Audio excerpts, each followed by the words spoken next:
विश्व का पहला देश जो 15 जून 2021 से मास्क मुक्त हो जाएगा, इजराइल। इजराइल 15 जून 2021 से मास्क मुक्त हो जाएगा। हालांकि बाहर सार्वजनिक जगहों पर मास्क की अनिवार्यता पहले ही समाप्त कर दी गई है, लेकिन अब घरों के अंदर, दफ्तरों में, भीड़ में भी मास्क पहनना अनिवार्य नहीं होगा। अर्थात पूरा इजराइल मास्क मुक्त हो जाएगा। भारत के करोड़ों लोग इसका इंतजार कर रहे हैं, हम भी इंतजार कर रहे हैं, आप भी इंतजार कर रहे हैं कि कब चेहरे से नकाब हटे। इस नकाब के पीछे न जाने कितनी बेबसी, कितनी मायूसी छुपी हुई है। मुस्कुराहटें भी छुप गई हैं, श्रृंगार भी छुप गया है, उसे बाहर आना चाहिए।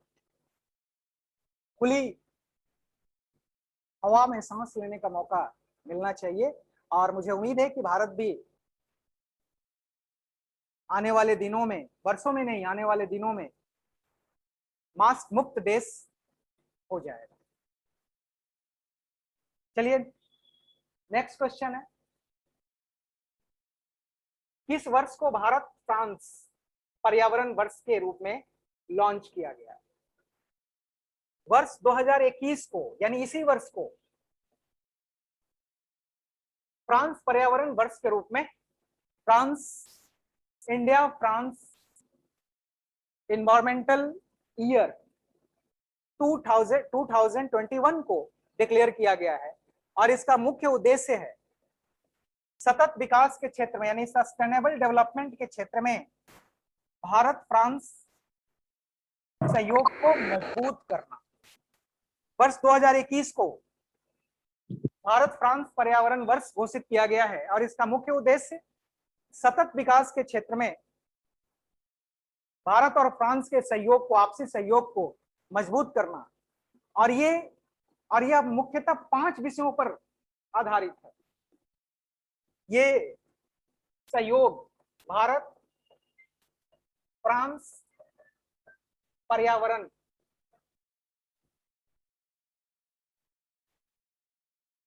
वर्ष 2021, इसके 5 आधार।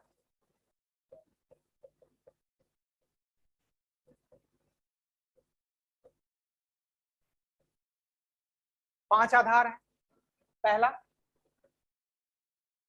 पर्यावरण संरक्षण, जलवायु परिवर्तन, जैव विविधता संरक्षण, पर्यावरण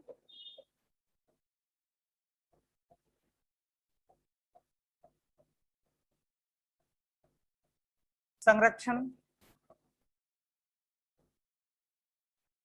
जलवायु परिवर्तन संरक्षण, जैव विविधता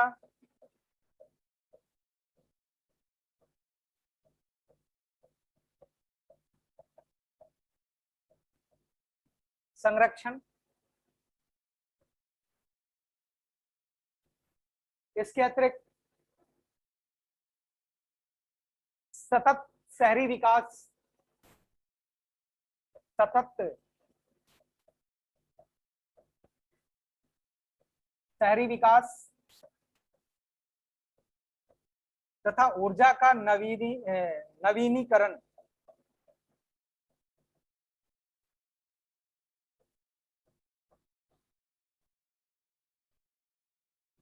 नवीनीकरण, ये 5 ऐसे मुख्य आधार हैं। पर्यावरण संरक्षण, जलवायु परिवर्तन, जैव विविधता संरक्षण, सतत शहरी विकास और नवीकरणीय ऊर्जा और ऊर्जा दक्षता का विकास। ये 5 ऐसे क्षेत्र हैं जिसमें भारत और फ्रांस मिलकर कार्य करेंगे, एक दूसरे को सहयोग देंगे। प्रश्न संख्या 15, भारत में कोविड 19 टीकाकरण यानी वैक्सीनेशन की शुरुआत कब हुई? भारत में कोविड 19 टीकाकरण कार्यक्रम की शुरुआत 16 जनवरी 2021 से शुरू की गई। 16 जनवरी। और आपको पता है कि अभी तक 24 करोड़ से अधिक लोगों का वैक्सीनेशन किया जा चुका है।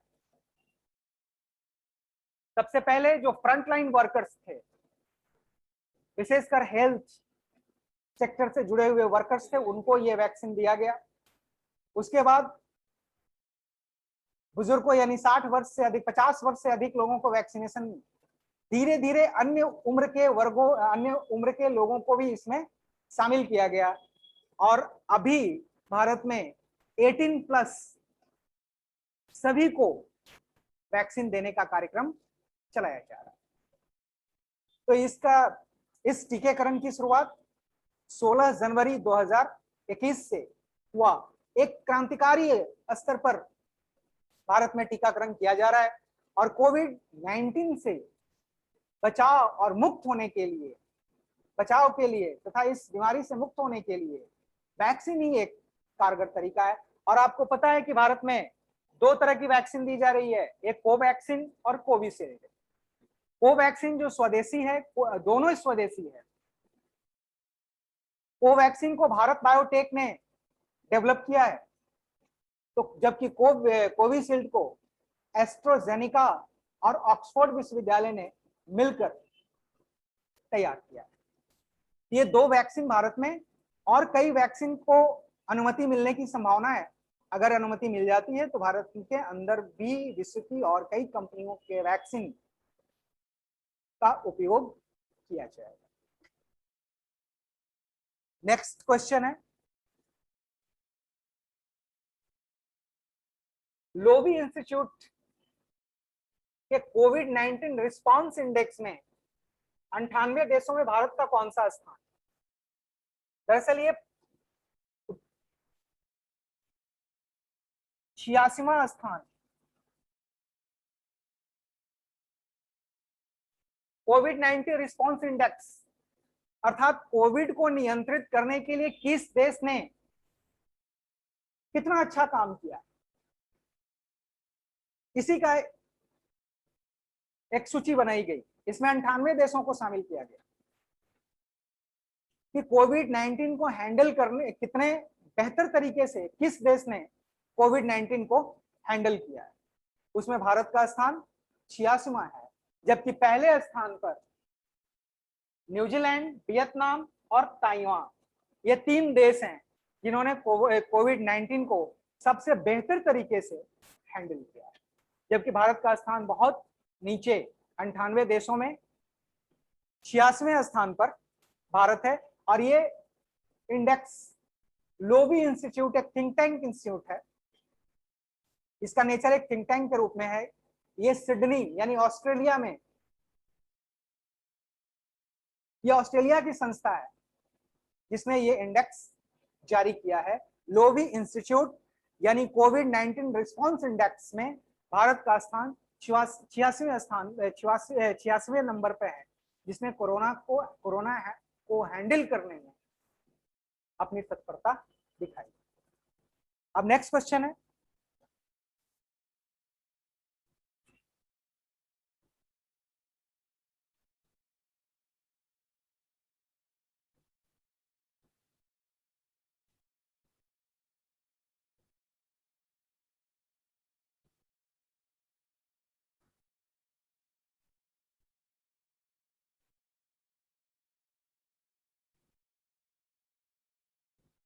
क्वेश्चन तो नहीं आ रहा।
मोरेटोरियम।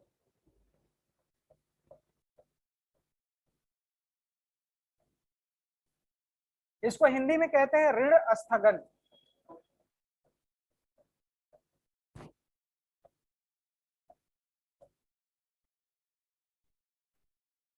इसके अंतर्गत एक निश्चित अवधि तक कर्जदार अपने ऋण को स्थगित कर सकता है। अगर कोई व्यक्ति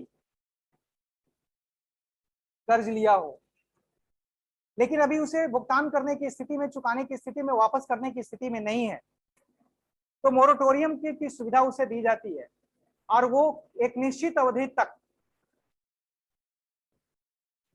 ऋण को स्थगित कर सकता है, ऋण भुगतान को स्थगित कर सकता है।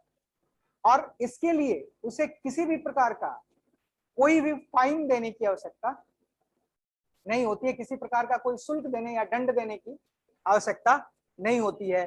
तो इस सुविधा को ही मोरेटोरियम कहा जाता है। अब प्रश्न संख्या 18 है, जिसमें ये कहा गया कि राष्ट्रीय आय की गणना, राष्ट्रीय आय की गणना वैज्ञानिक पद्धति से, वैज्ञानिक पद्धति से पहली बार किसने की थी?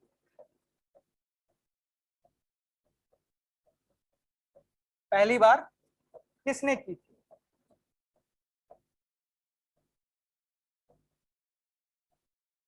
तो प्रोफेसर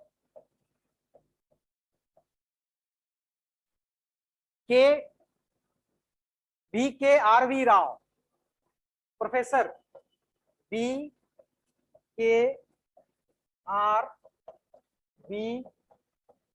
राव, विजयेंद्र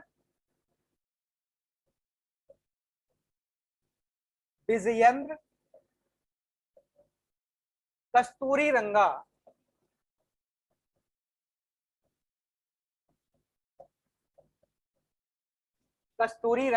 वरदराज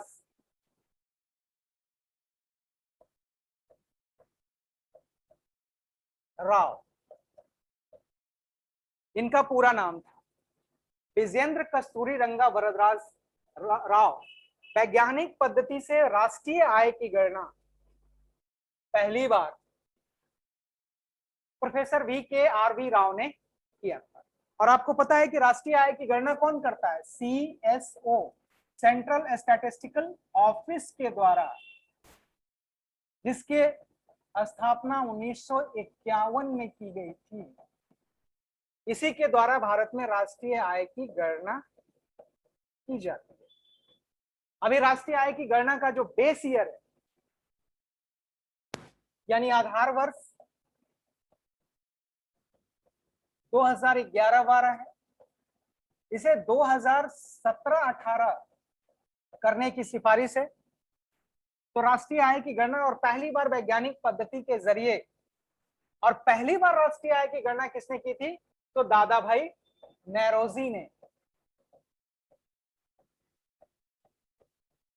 नौरोजी ने, पहली बार राष्ट्रीय आय की गणना की थी।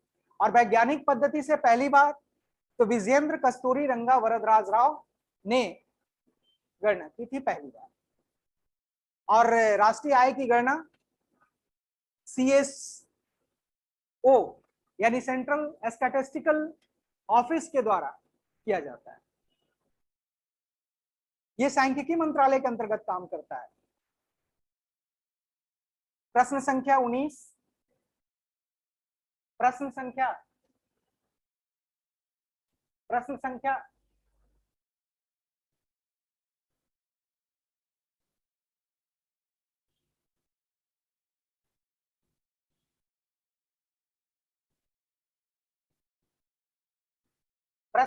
19, ग्रामीण क्षेत्रों में गरीबी के आकलन हेतु किस सूचकांक को आधार बनाया गया है? गरीबी के आकलन के लिए, पॉवर्टी के एस्टिमेशंस के लिए ग्रामीण क्षेत्रों में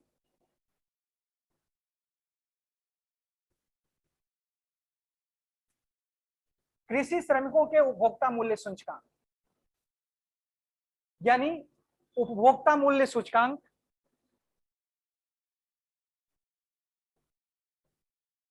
उपभोक्ता मूल्य सूचकांक।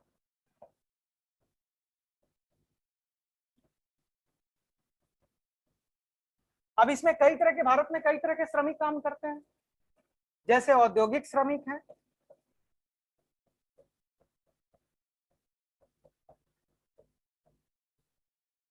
कृषि श्रमिक हैं। तो कृषि श्रमिकों यानी ग्रामीण क्षेत्रों में गरीबी के आकलन के लिए किस सूचकांक का उपयोग किया जाता है? गरीबी के आकलन के लिए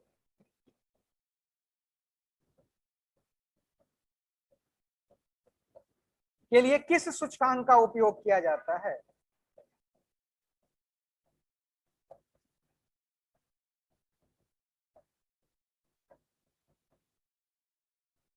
तो उपभोक्ता यानी कृषि श्रमिक उपभोक्ता मूल्य सूचकांक के आधार पर इस इंडेक्स का उपयोग करके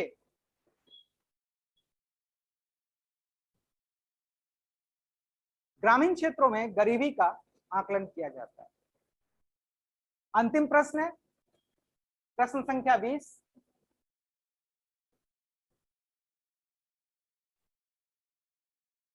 वह अवस्था जिसमें मुद्रा का मूल्य गिर जाता है और कीमतें बढ़ जाती है। मुद्रा का मूल्य गिर जाता है, मुद्रा का मूल्य गिर जाता है और कीमतें बढ़ जाती है। तो इसे क्या कहते हैं? मुद्रास्फीति कहते हैं। मुद्रास्फीति, मुद्रा का मूल्य गिरना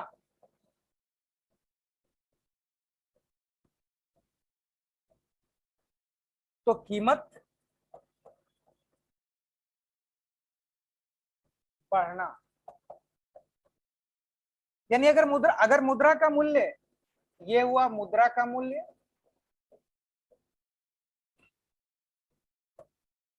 मुद्रा का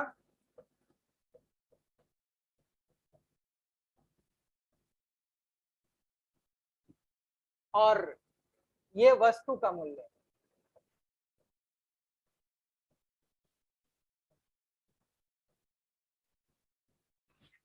अगर मुद्रा का मूल्य नीचे की तरफ आएगा तो वस्तु का मूल्य ऊपर की तरफ जाएगा। क्यों? क्योंकि मुद्रा की खरीदने की क्षमता में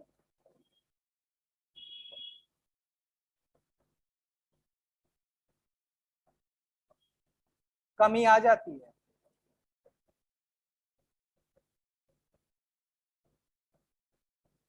इसका परिणाम क्या होता है कि वस्तु की कीमत बढ़ जाती है, यानी महंगाई बढ़ जाती है। और इस स्थिति को क्या कहते हैं?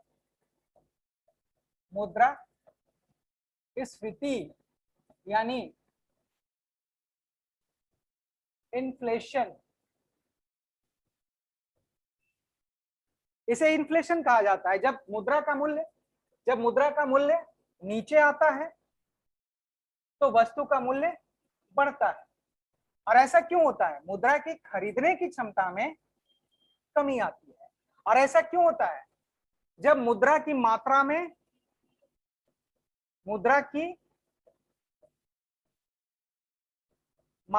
वृद्धि होती है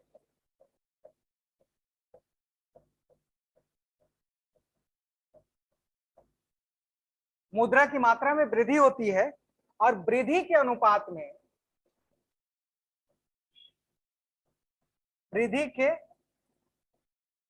अनुपात में आपूर्ति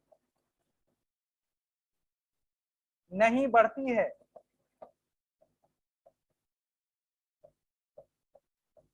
यानी मुद्रा अधिक होने के कारण लोगों की खरीदने की क्षमता में वृद्धि हो जाती है, लेकिन अगर आपूर्ति ना बढ़े, वस्तुओं की सप्लाई अगर नहीं बढ़े तो खरीदने वाले ज्यादा होंगे और वस्तुएं कम होंगी तो स्वाभाविक है कि उसकी कीमत बढ़ेगी।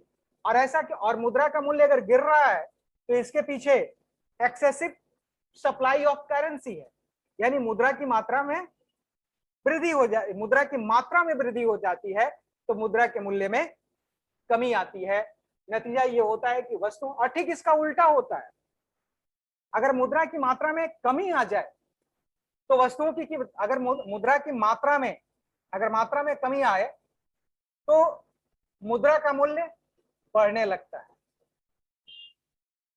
मुद्रा का मूल्य बढ़ने लगता है। इसका फिर यहां पर इसका उल्टा हो जाता है, यानी वस्तुओं की कीमत गिरने लगती है। इसे हम कहते हैं डिफ्लेशन।